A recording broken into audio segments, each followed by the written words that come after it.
Military actions की जानकारी पूरे देश को दी, उस पर हम सबको बहुत फक्र है। और मैं समझता हूं कि जिस प्रकार मध्य प्रदेश के एक मंत्री ने अपशब्द का इस्तेमाल किया, उनको माफी मांगनी चाहिए। कर्नल कुरैशी और विंग कमांडर न्योमिका, इन दोनों ने जिस कुशलतापूर्वक तरीके से मिलिट्री एक्शंस की जानकारी पूरे देश को दी, उस पर हम सबको बहुत फक्र है। और मैं समझता हूं कि जिस प्रकार मध्य प्रदेश के एक मंत्री ने अपशब्द का इस्तेमाल किया कर्नल कुरैशी के लिए विशेष रूप से, उस पर मुझे लगता है कि उनको सरकार में रहने का कोई अधिकार नहीं है।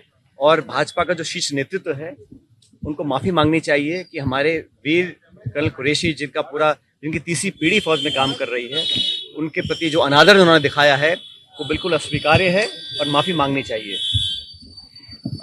कल फिर हमने देखा कि राष्ट्रपति ट्रंप सऊदी अरब की यात्रा पे गए और वहां पे एक बार और उन्होंने बड़े स्पष्ट रूप से कहा कि भारत और पाकिस्तान के बीच जो युद्ध विराम कराया गया वो उनके द्वारा कराया गया, और जो शर्त रखी थी उसमें व्यापार की मात्रा बढ़ाने के लिए उन्होंने प्रस्ताव रखा, जिस पर भारत और पाकिस्तान दोनों सहमत हो गए। बार बार अमेरिका के राष्ट्रपति जो ये बयान दे रहे हैं, उसका भी स्पष्ट, सटीक और उच्च स्तरीय लेवल पर कोई खंडन नहीं किया गया है।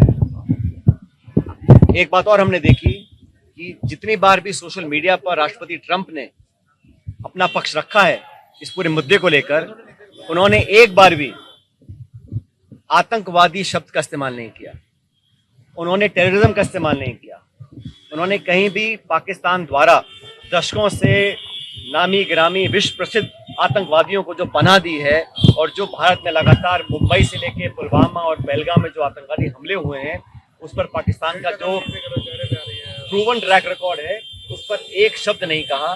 और आश्चर्यजनक बात यह है, मोस्ट सरप्राइजिंगली, वो कश्मीर को बीच में लेकर आ गए। हमारे 26 निहत्थे सैलानियों को मौत की घाट उतारा गया, भारत पर आक्रमण बोला गया। बजाय इसके कि उसकी चर्चा वो करें, उन्होंने बेवजह कश्मीर मसले को हवा देने का काम किया, जो मसला बहुत पहले सेटल हो चुका। कश्मीर का मुद्दा द्विपक्षीय है, उसका अंतर्राष्ट्रीयकरण करना ये पाकिस्तान चाहता है, लेकिन हमने स्पष्ट कह रखा है, और आप सबको याद होगा 1994 में कांग्रेस की सरकार में संसद में सर्वसम्मति से एक प्रस्ताव पारित हुआ था कि पाक अधिकृत कश्मीर वो भारत का अभिन्न हिस्सा है। आज भी जम्मू कश्मीर की विधानसभा में पीओके की जो विधानसभाएं जो खाली हैं, वो सीटें आज भी खाली पड़ी। और 1994 में जो हमने प्रण लिया था, भारत ने लिया था, किसी एक दल ने नहीं लिया था, संसद ने लिया था। आज समय आ गया कि एक बार दोबारा विशेष सत्र बुलाया जाए, जो कुछ अब तक घटा उस पर एक चर्चा हो।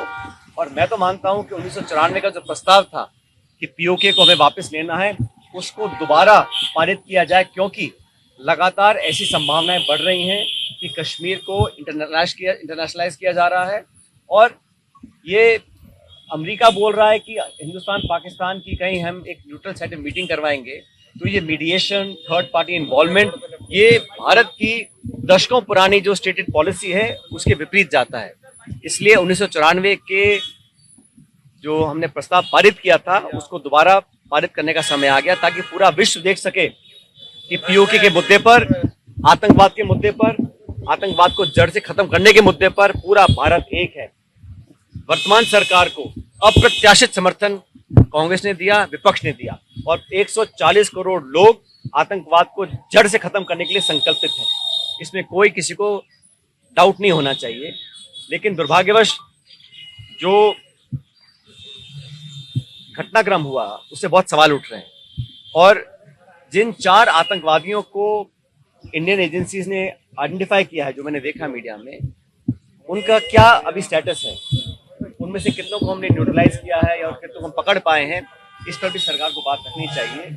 आतंकवाद के खिलाफ भारत की सेनाओं के शौर्य के प्रति हम सबका एक मत है, और मैं समझता हूं जो स्ट्राइक हम लोगों ने किया, बड़ी केयरफुली किया।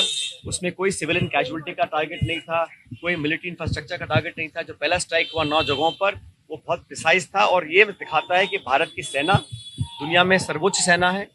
Indian army is the most professional army. और हमारे जो एयर स्ट्राइक रहा, स्पेसिफिक टारगेट था, प्रिसिजन बॉम्बिंग थे, उसका मैं समझता हूँ सबने स्वागत किया।